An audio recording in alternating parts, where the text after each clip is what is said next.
Dices que las noticias no importan al momento de operar y ayer hubo un falso rumor de que se estaba atacando a Irán y el petróleo tuvo un pico, una subida en pocos minutos del 5%. Rompimos la barrera de los 90, subimos hasta los 95, casi hasta los 96 y esto solamente fue un falso rumor. Imagínate si el día de mañana si para el cese al fuego y se reanuda la guerra y se reanuda los bombardeos. ¿Cómo vamos a actuar y qué va a pasar en el SPY, el Nasdaq y el resto de ETFs y acciones, incluyendo los 7 magníficos? Y también date cuenta cómo al mismo momento en que el petróleo subía un 5%, empezaba a desplomarse el SPY. Vamos a hablar de todo esto y vamos a entender y qué es lo que nosotros vamos a hacer y cómo vamos a operar como los hedge funds para sostener posiciones de cobertura. Punto número 1. ¿Cuál es el miedo y por qué la guerra impacta tan fuerte al mercado? Siempre lo hemos hablado. El petróleo sigue siendo el combustible que mueve al mundo y deriva todo el tema de la inflación desde allí. Aunque Estados Unidos no depende del petróleo que se produce en esta zona y de lo que pasa por el estrecho de Hormuz, aún así también necesita de todo lo que se produce a nivel mundial, incluyendo Europa y China. Y sabemos que todo esto tiene que ver con el tema de China y se está peleando por la energía y por el control de todo lo que tiene que ver con la inteligencia artificial. Hasta ahí vamos bien. Estados Unidos, a pesar de que controla su petróleo y de que exporta al resto del mundo, no todo lo puede hacer con el petróleo que él produce y que exporta.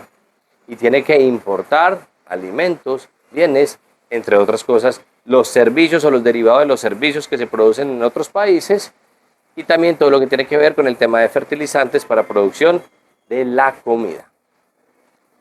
Si la inflación se desborda, si empiezan a subir, los bancos centrales, y en este caso la Reserva Federal de Estados Unidos, ahora no tiene el mango, no tiene el sartén por el mango, porque la inflación no depende de ellos o de una excesiva liquidez o de excesiva impresión de billetes, sino que está dependiendo de factores externos y cómo controlar, por ejemplo, que el petróleo circule por el mundo. La Reserva Federal va a estar maniatada y no va a poder generar ninguna acción ante eso para que la inflación en ese momento baje.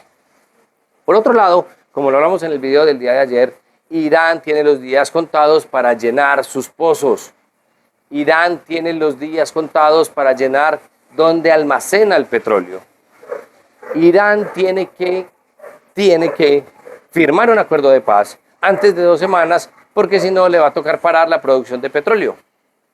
¿Se dan cuenta ustedes que estamos con el agua hasta el cuello, donde por un lado el tema de la inflación, Estados Unidos, todos sus aliados, Europa, están tensos, y por otro lado Irán también, porque tampoco puede parar la producción de petróleo? Entonces, ¿cómo vamos a actuar? Y vamos a hacer lo que nosotros normalmente hacemos como profesionales y como lo hacen los hedge funds. Vamos a estar con coberturas. Juanpa, ¿y qué es eso?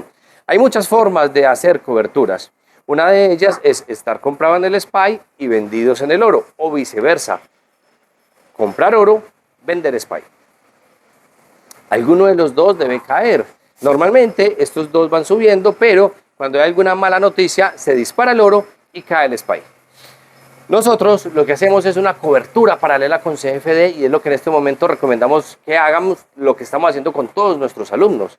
Estamos posiciones paralelas del SPY en compra y en venta. ¿Eso qué nos garantiza?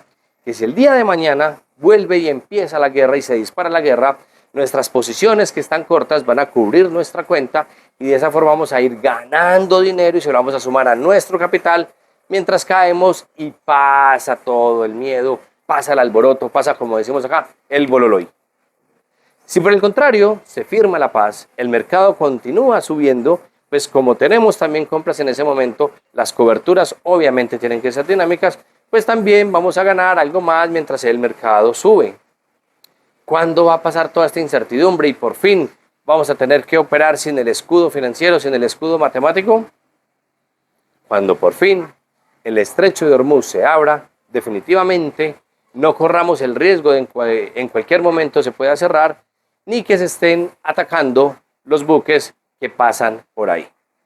De esa forma podemos operar libremente, gestionar nuestras carteras de una mejor forma y no estar con el miedo que vamos a tener en las próximas semanas, que es el nuevo presidente de la Reserva Federal, que vamos a hablar sobre eso en los próximos videos, que va a cambiar la metodología por la cual se mide la inflación para que por decreto, casi que prácticamente por firma, van a decir que la inflación está más barata cuando simplemente cambiaron las reglas en que se calcula para que les dé un dato, como diría mi profesor de contabilidad, un dato que necesitan, entre comillas, un dato mejor. Sigue aprendiendo con nosotros, suscríbete y dale like. Nos vemos en el próximo video y como siempre, chao traders, hasta la próxima.